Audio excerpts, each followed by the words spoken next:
Eh bien, je vous félicite, moi aussi. Je suis bien contente que le dossier soit réglé. On va pouvoir passer à autre chose. Un petit point pour revenir sur le dossier des gens qui se sont présentés à la première période de questions, les gens du parc Rémillard. Dans les documents qu'ils m'ont déposés, ils me demandent une rencontre, puis j'aimerais avoir l'appui de la direction générale pour cette rencontre-là. Les gens veulent être rencontrés. Il y a 291 résidences dans le parc Rémillard. Les gens veulent être rencontrés pour avoir des explications sur les règlements d'urbanisme, qu'est-ce qui s'applique à l'intérieur du parc, le règlement sur les animaux, le stationnement des véhicules récréatifs, la sécurité. On sait qu'on a une entente avec les propriétaires Park Bridge pour que la sûreté municipale puisse appliquer les règlements dans le parc, mais je pense que les gens ne sont pas tous au courant de ça. On l'a dit plusieurs fois, mais je pense que ça vaudrait peut-être la peine d'être répété. On parle des feux extérieurs, des heures de livraison, on parle de l'entretien des rues. Si on se rappelle, les gens étaient venus nous rencontrer l'année dernière, puis c'est moi qui leur ai appris que le déneigement maintenant était remboursé par la Ville de Saint-Jean. Et je pense que les gens ont l'impression de payer 2 fois le déneigement là, dans leur location de terrain puis dans leur taxe municipale. En tout cas, ce qu'on nous demande, c'est une soirée d'information pour parler des différents règlements, puis ils veulent de l'information, puis je pense que ça vaudrait la peine qu'on fasse une rencontre. On l'a déjà fait dans le passé avec le directeur de l'urbanisme, Maître Senneville, et il y avait un policier puis un pompier également qui étaient présents, puis j'aimerais qu'on refasse l'exercice une autre fois. Quand on nous a déposé un document tout à l'heure aussi, qu'on nous a dit que la Ville de Granby avait payé les frais, il faut juste faire attention. Dans le cas de la Ville de Granby, le camping Tropicana, j'ai lu l'article très vite, mais ce qu'on fait mention dans ça, on parle de zonage. Quand on parle de zonage, la Ville de Granby était directement impliquée. Autrement dit, il y a eu un feu à l'intérieur du camping. Les pompiers se sont déplacés pour éteindre le feu. Ils ont eu de la difficulté à le faire.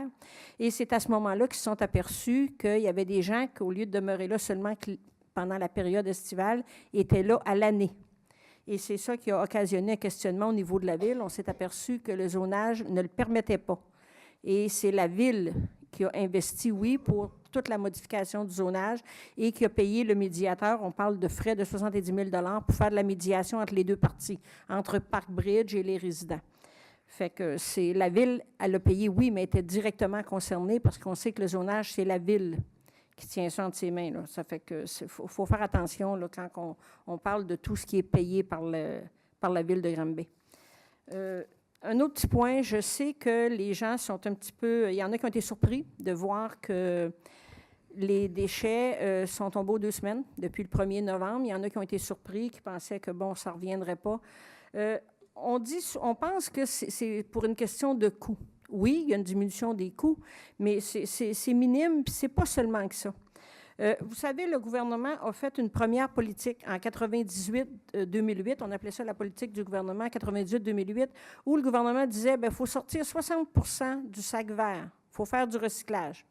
On a fait un bon bout de chemin ici, on a commencé avec le petit bac bleu, on est allé au gros bac 360 litres, on était aux 2 semaines, on est allé à la semaine. On n'a pas atteint l'objectif complètement, mais on est au-dessus de 85% l'objectif atteint. Mais maintenant, le gouvernement a fait une autre politique. Là, on est rendu 2010-2015. Et ce que le gouvernement dit, bien écoutez, il faut ramener à 700 kilos par habitant la quantité de matières résiduelles éliminée. Il faut recycler 70% du papier, du carton, du plastique, du verre, du métal. Il faut 60%. Le gouvernement nous donne jusqu'en 2015. 2015, là, c'est demain, là. Pour sortir 60% du putrescible du sac vert. C'est beaucoup, là, ça. On parle de matériaux de construction. 70% des matériaux de construction qui ne doivent plus aller du tout à l'enfouissement. Nous, on a déjà pas mal d'exercices de fait sur le territoire. Là. Si vous mettez des matériaux de construction au bord du chemin, ils ne seront pas ramassés, ils vont rester là. Tous les appareils électroniques vont rester là également. On fait de la collecte de feuilles. La collecte de feuilles va se faire dans la ville. Mais je peux vous dire qu'on a encore beaucoup de chemin à faire. Et le but de mettre les vidanges aux 2 semaines, c'est d'essayer de changer les habitudes des gens. Souvent, les gens sont portés à aller vers la facilité. Les vidanges passent à toutes les semaines. On met ça directement dans le bac vert, puis ça va bien. Mais quand les vidanges passent aux 2 semaines, bien souvent, les gens, ça modifie les habitudes, puis ils vont se donner la peine peut-être d'écraser un petit peu la boîte de carton, puis de la mettre dans le recyclage, puis c'est comme ça peut-être qu'on va augmenter, puis qu'on va diminuer. Je peux vous dire qu'en 2012, déjà, parce que le budget pour 2013 est déjà fait, eh bien, je peux vous dire que dans la ville, on a une diminution de plus de 1000 tonnes de déchets et que le recyclage a monté. Pas de 1000 tonnes, là, mais le recyclage a monté et les déchets ont diminué. Ça veut dire qu'il y a certaines personnes qui ont modifié leurs habitudes. Peut-être que oui, ça surprend un petit peu au début, là, mais on va s'habituer, puis je vous encourage fortement à modifier les habitudes, ceux qui ne recyclaient pas beaucoup.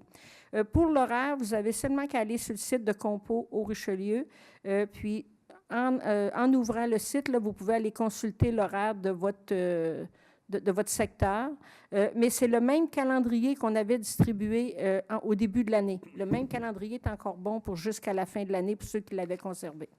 Merci beaucoup, M. le maire.